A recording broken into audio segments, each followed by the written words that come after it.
Janë në rang vendi numëruar 1587 banesa me praninë e ujit, janë evakuar 339 persona dhe 51 familje, po ashtu prania e ujit është konstatuar në 13.211 hektar tokë bujqësore.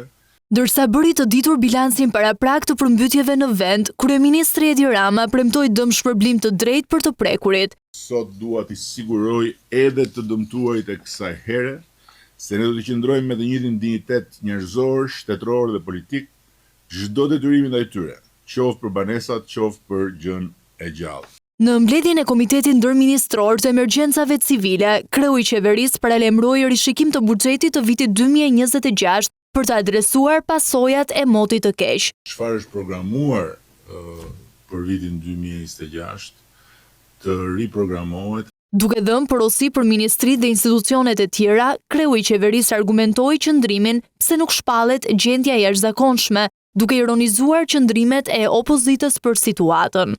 Shiu nuk ndalet me shpifje, si ato që nuk punojnë hidrovorët, lumejnë nuk kthehen në shtrat me protesta, red nuk shpërndahen me slogane, si ai slogani kronik i çdo gjendje atmosferike të rënduar, të shpallet gjendja e jashtëzakonshme.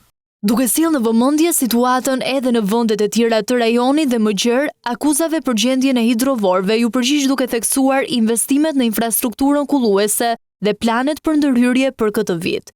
Aleatët politikë të shiut që shohin tek çdo tërbim i natyrës forcën që do të kompensojë impotencën e tyre kundër qeverisë, kanë llomotitur shumë për gjendjen e hidrovorëve, të cilët kanë qenë në funksion të plot pa pushim.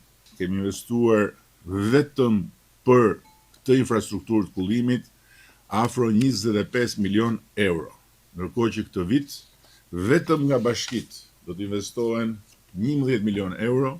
Renditi disa nga shkaqet e situatës së përmbytjeve, duke theksuar nivelin e rreshjeve të shiut, por edhe problematika të tjera, veçanërisht në periferitë e Durrësit. Rreshjet 3 ditore mesatare të janarit kanë rënë për një periudhë 3-4 ditore.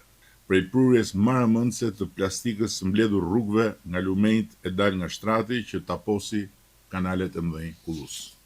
Kërkoi që deputetët të jenë mes banorëve në zonat e prekura nga përmbytjet gjatë procesit të evidentimit të plotë të dëmeve. Pra njerëzve, me njerëzit dhe për njerëzit.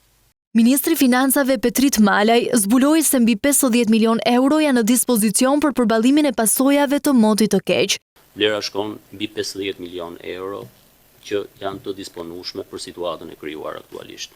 Antarët e Komitetit Ndërministror të Emergjencave Civile, në drejtimin e kryeministrit, diskutuan dhe për koordinimin e masave ndër institucionale, për përballimin e pasojave në zonat e prekura.